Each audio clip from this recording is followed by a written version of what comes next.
नमस्कार, मैं हूं अंजलि और आप देख रहे हैं यूपी न्यूज 24।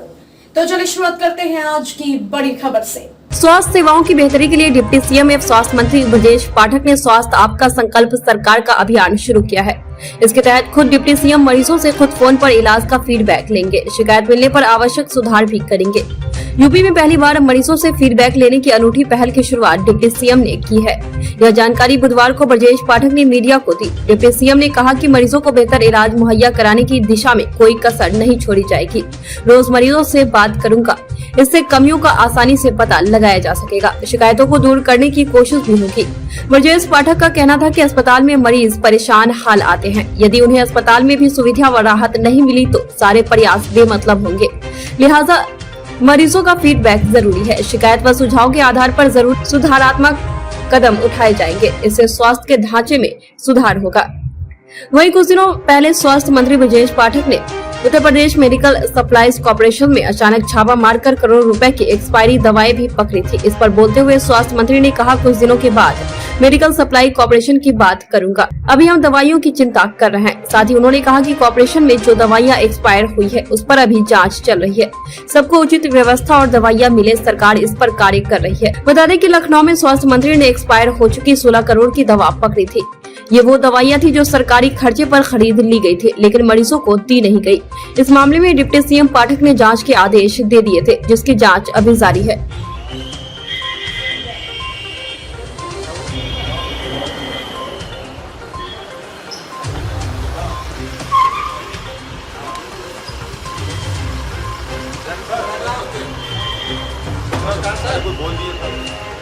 क्योंकि हम सब जानते हैं कि उत्तर प्रदेश राज्य इस देश का सबसे बड़ा जनसंख्या की दृष्टि से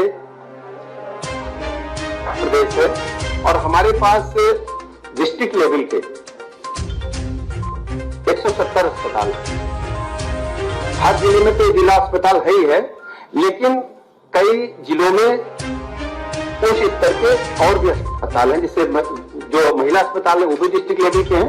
और जैसे लखनऊ में आप समझो, लखनऊ में जैसे बलरामपुर हॉस्पिटल भी हमारा डिस्ट्रिक्ट लेवल का हॉस्पिटल है और सिविल अस्पताल भी उसी लेवल का है। पहले लोहिया होता था, लोहिया अब आयुर्विज्ञान संस्थान के रूप में कन्वर्ट हो गया। ठीक है ना। और इसमें सबसे बड़ी चिंता हमारी ये है, क्या वो दिलीप जी,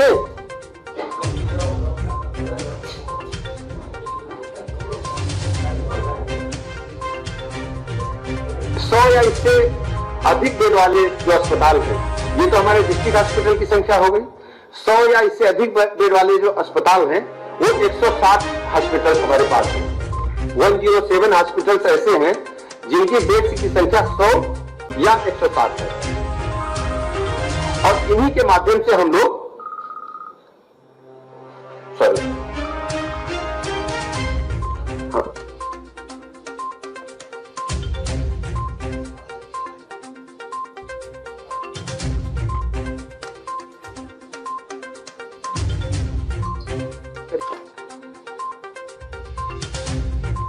इसके अलावा हमारे पास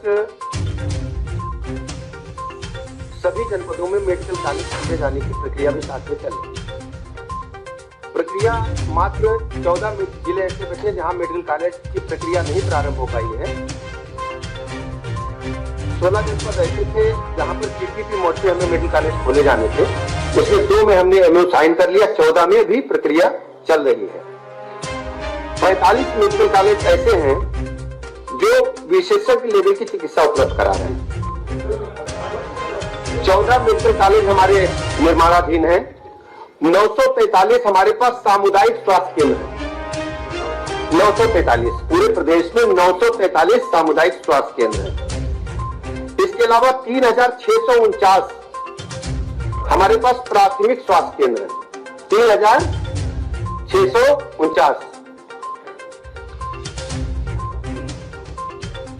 ये सभी पूरे प्रदेश के मरीजों को प्राथमिक चिकित्सा व्यवस्था उपलब्ध करा रहे हैं। इसके अलावा जो एक्सीडेंटल केसेज हैं, इसके अलावा जो गंभीर रोग से ग्रसित लोग हैं, उनको चिकित्सीय व्यवस्था उपलब्ध हमारे इसी इंफ्रास्ट्रक्चर के माध्यम से की जा रही है।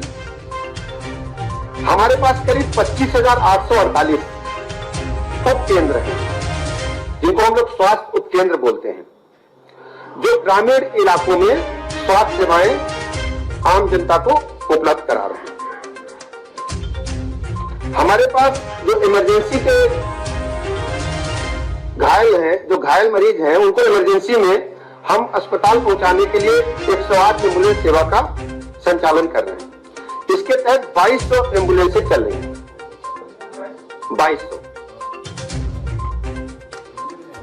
गर्भवती महिलाओं के लिए 2270 एम्बुलेंसें अलग से चल रही हैं। गंभीर मरीजों के लिए 250 एडवांस लाइफ सपोर्ट एम्बुलेंसेज हमारे पास हैं। जैसे हार्ट अटैक या अन्य कोई गंभीर है तो उसके लिए हम लोग लाइफ सपोर्ट सिस्टम से युक्त एम्बुलेंसेज 250 हमारे पास हैं। और सबसे खास बात यह है कि यूपी गवर्नमेंट ये सारी सेवाएं निःशुल्क उपलब्ध करा रही है। आबादी के लिहाज से जैसे आबादी सबसे बड़ी है तो मरीजों का आंकड़ा भी सबसे बड़ा हमारे पास है। प्रदेश के सरकारी अस्पतालों में प्रतिदिन लगभग 3 लाख मरीज ओपीडी में इलाज के लिए आते हैं। इसमें प्राथमिक व सामुदायिक स्वास्थ्य केंद्र में प्रतिदिन आने वाले मरीजों की संख्या लगभग 1 लाख है।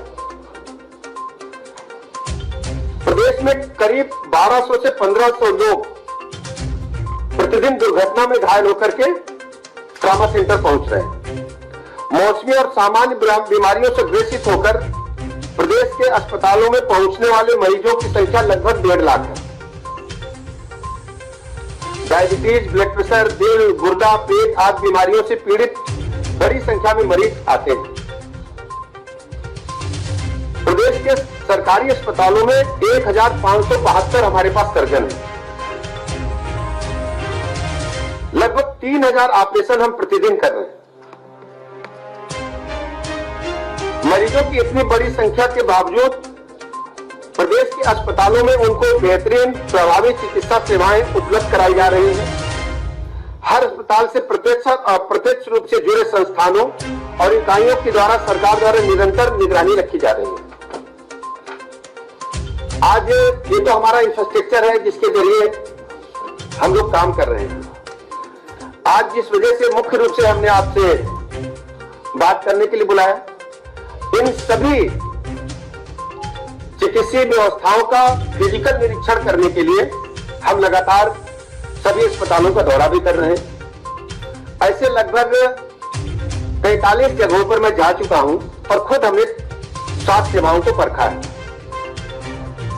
लेकिन मुझे लगता है कि हर जगह पहुंचना बहुत समय लगेगा, लेकिन मुझे तत्काल में कोई ऐसा व्यवस्था निकालनी पड़ेगी कि अपने मरीजों का हम हाल ले सके और मरीज ये समझे कि वो हमारे एक ऐसी जगह आए हैं जहां उनकी चिंता करने वाली सरकार बैठी है। हमने लगातार सभी अस्पतालों में जाकर कहा है कि मरीज हमारे लिए भगवान है। हमारे जितने भी चिकित्सीय व्यवस्था से जुड़े हमारे साथी हैं, अधिकारी हैं, चिकित्सक हैं, पैरामेडिकल स्टाफ है, मरीजों को भगवान मान करके सेवा करें।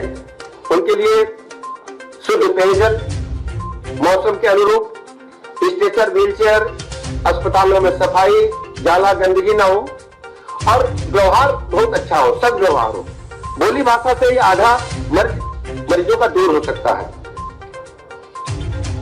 जो हमने आवश्यक दवाइयां उपलब्ध कराई ईडीएल लिस्ट में वो उपलब्ध हो। जो चिकित्सीय जांचें हैं वो जांचें उनको निःशुल्क मिले और जो मशीनों से जांचें होनी वो भी सुचारू रूप से चले, जैसे सीटी स्कैन या अल्ट्रासाउंड, एक्सरे, जो अन्य मशीनें हमारे पास होती हैं। आज हम एक ऐसी व्यवस्था का प्रारंभ करने जा रहे हैं जो अभी तक प्रारंभ हम लोग नहीं कर पाए थे। स्वास्थ्य आपका संकल्प सरकार का, स्वास्थ्य आपका संकल्प सरकार का ये अभियान का प्रारंभ कर रहे हैं। हमने जो सूची मंगाई, हमारे जो अधिकारीगण हैं उन्होंने हमें सूची उपलब्ध कराई कि प्रतिदिन कितने मरीज आते हैं। तो हमने अनुरोध ये किया कि हमको उन मरीजों का नंबर भी उपलब्ध कराया जाए जो एडमिट हो रहे हैं, क्योंकि जब हम एडमिशन लेते हैं तो उनका नंबर भी लिखा जाता है रजिस्टर पर कि कौन मरीज का संपर्क नंबर क्या है। तो हमने 75 जनपदों में अब सभी मेडिकल कॉलेज जो चल रहे हैं उनको नंबरों को रैंडमली हमने तय किया कि किसी भी 10 जनपद को हम रोज उठाएंगे और हर जनपद के 2 मरीजों से सीधी बात हम करेंगे कुछ जनपद के मरीजों से हमने कल बात की है, 10 जनपदों से। तो कुछ का मैं आपके समझ दिखाना चाहता हूं। अगर ये चल सके तो चला सकते हैं आप लोग? कोई चला सकता है? हेलो, सबने हमारी मदद की। हम पूरे प्रदेश के जो स्वास्थ्य के मामले हैं, हमारे मरीज हैं, हमारे परिवार के सदस्य हैं, उनकी सारी चिकित्सा व्यवस्था की जिम्मेदारी हमारी है। हर स्तर पर हमारी सरकार उनके साथ है। इसके अलावा आप देखेंगे कि हमारे पास ढेर सारा आंकड़ा अगली प्रेस में मैं आऊंगा, जिनको हम माननीय मुख्यमंत्री जी से सहायता आर्थिक रूप से दिलवा करके उनकी मदद भी कर रहे हैं। जो गंभीर रोगी हैं, जैसे पीजीआई में इलाज चल रहा है उनका, और अन्य जो प्राइवेट हॉस्पिटल्स हैं जिनका गंभीर रोगों का इलाज चल रहा है, माननीय मुख्यमंत्री सहायता कोष से लगभग सभी को सहायता मिले। इसकी सूची लेकर मैं फिर आऊंगा। और मैं एक निवेदन जरूर करना चाहूंगा कि प्रदेश के लोग देख रहे हैं, कोविड की चेतावनी बार बार आ रही है। अभी हमारे पास 3000 प्लस मरीज लखनऊ में हैं और कई जनपदों में अभी हमारे पास 682 केसेस लखनऊ में आज आए हैं, स्टेट का है। तो इस प्रकार से हमारा कहना कि एक चेतावनी हमारे ऊपर है। और जैसे ही ये हम आंकड़ा 8000 10,000 के पास जाएंगे, हम कोविड का जो अलर्ट है घोषित करेंगे। लेकिन आप सबसे अनुरोध है कि पूरे स्टेट में भी 3000 प्लस मरीज हैं। 682 आज की संख्या आई है।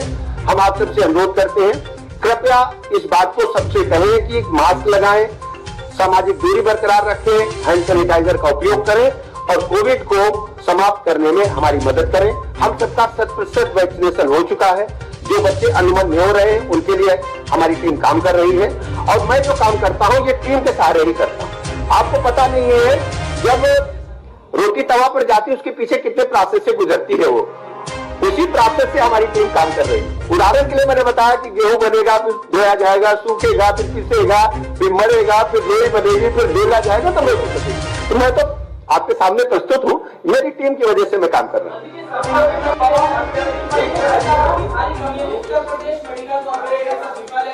मैं अभी स्पष्ट देखिए, मैं एक एक करके सभी बातों पर आऊंगा। अभी आज हमने प्रदेश के मरीजों के बारे में बताया है। अगले कुछ दिनों के बाद मैं मेडिकल सप्लाई कॉर्पोरेशन पर भी आऊंगा। अभी दवाइयों की चिंता हम कर रहे हैं। जब से मैंने नेगेटिव आपके सामने सुना, हमारे एसीएस महोदय ने नोट किया है, प्रदेश में जो मीडियम लिस्ट है, जो दवाइयां हैं,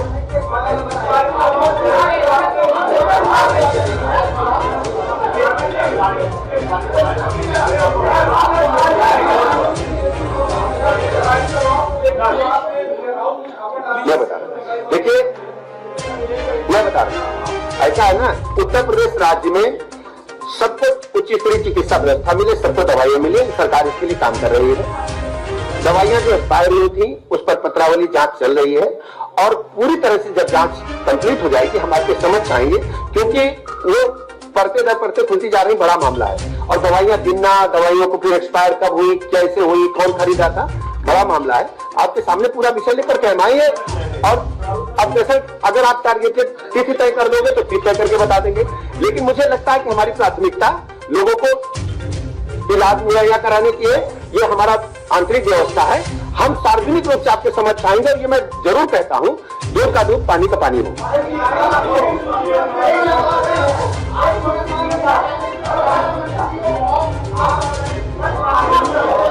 थैंक यू। अरे हम तो बात कर रहे हैं।